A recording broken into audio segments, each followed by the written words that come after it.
Not many people have the courage to stand up for their ideals and beliefs, and fight for the better interests of society.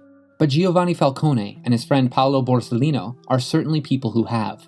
Born in Palermo in May of 1939, Falcone graduated with a law degree from the University of Palermo and became an Italian magistrate. He is seen as a hero in the fight against the Sicilian Mafia. He was a man who didn't need to wear a mask and cape to prove his superpowers and courage. He did have a nice mustache, though. Falcone accomplished the legendary feat of completely changing the mentality of Italy.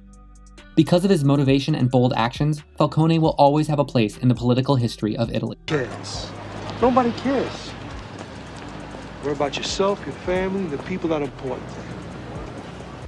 That's what it comes down to. He is an exceptional example of a man and a statesman who devoted his entire life to his country and believed in the institutions set forth by his government. Throughout his career, Falcone was seen as unique because few people had the courage to speak out about the mafia in Sicily, and there are even fewer who dared fight against it.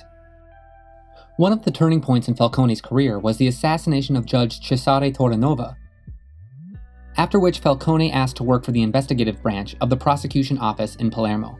You know, I don't care whether you did it or not. That makes no difference to me. Yeah, I know. I'm here to defend you, right? Right.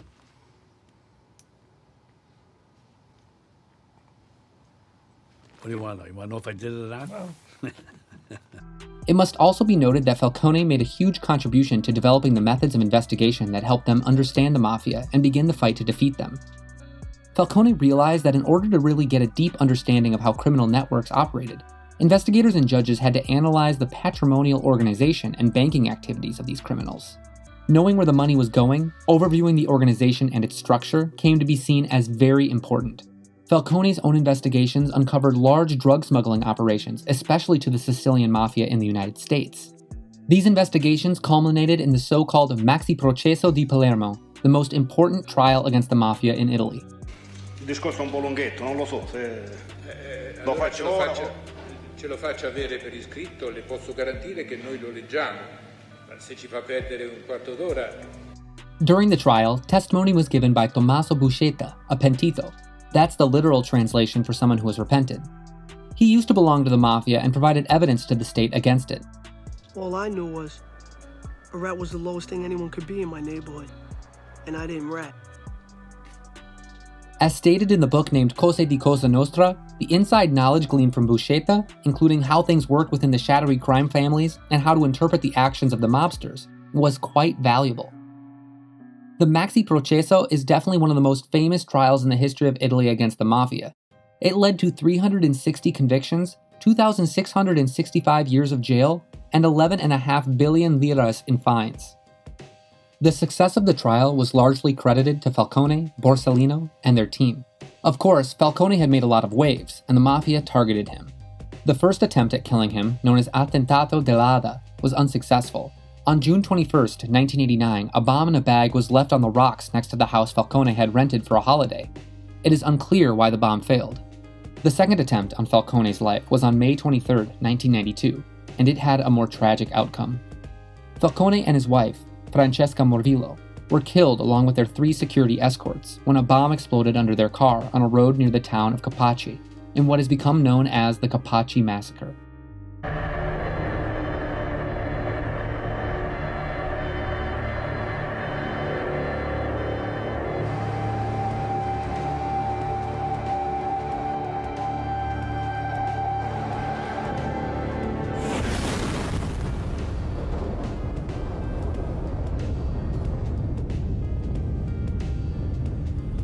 Hitmen used more than 500 kilograms of explosives in the attack, which was ordered by the Mafia godfather Toto Riina as revenge for Falcone's attempts to break up their syndicate.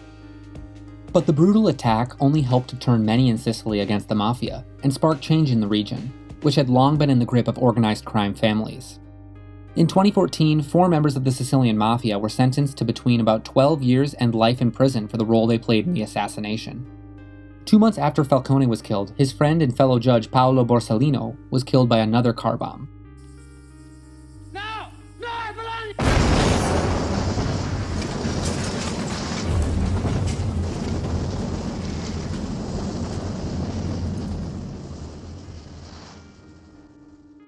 The two men who worked closely together have become national heroes, martyrs to the country's ongoing attempts to rid itself of the scourge of organized crime. The Cosa Nostra appeared in Sicily for the first time in the 1870s, and soon infiltrated Italy's economic and political spheres. It has been linked to vote buying and intimidation cases, especially at the local level. Listen, you got money for that fucking commercial, yo. Fucking commercial. You don't got my money? You don't got my fucking money? And a couple of years ago, the country's interior minister warned that there was a concrete risk of mafia meddling in the general election. In 2017, the Cosa Nostra's so-called boss of bosses, Toto Riina, who ordered the killing of Falcone and Borsellino, died in jail. The Italian Parliament's Anti-Mafia Commission warned that this paradoxically strengthened Italy's mafia by allowing a successor to take over. This was not possible while Riina was alive due to the clan's internal hierarchies, but his efforts to direct the criminal group were hindered by his imprisonment. At the end of 2018, Sicilian Mafia clans came together for the first cupola, which is essentially a meeting of mafia clans in years to appoint a new leader to take Riina's place. But the new boss of bosses, 80-year-old Sentimino Mineo, was never appointed. Sicilian police swooped on the meeting.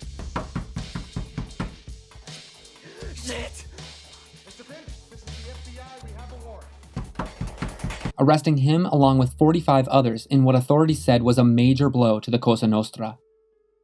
The Maxi Trial was not only successful in convicting criminals, but it brought mafia members to testify against their former associates. Is there something that you just want to go ahead and ask me? Because I'll give you the answer, all right? Frank, look at me. Look at me. I'm not the rat, okay? I'm not the rat. Start with you agree there is a rat. This ultimately resulted in the shutdown of a lot of mafia-driven narcotics trafficking, and greatly damaged the alliances between Sicilian and American families. Falcone collaborated with Rudy Giuliani, at the time U.S. Attorney for the Southern District of New York, in operations against the Gambino and Inzerillo families. But there is another answer. Their deaths were probably also a question of prevention because, if they continued the way they were going, they would have caused even more trouble. Giovanni Falcone was perfectly well aware, as he worked, that one day the mafia would kill him. Francesca Morvillo, his wife, was completely aware too, as she stood by her man, that she would share his lot. His bodyguards were also aware that by protecting him, they too would meet the same fate. Falcone was not oblivious to the extreme danger he faced. Many colleagues and friends who had followed the same path had already been murdered or disappeared.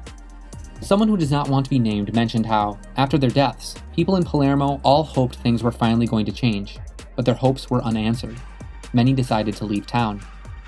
What really happened is still a mystery.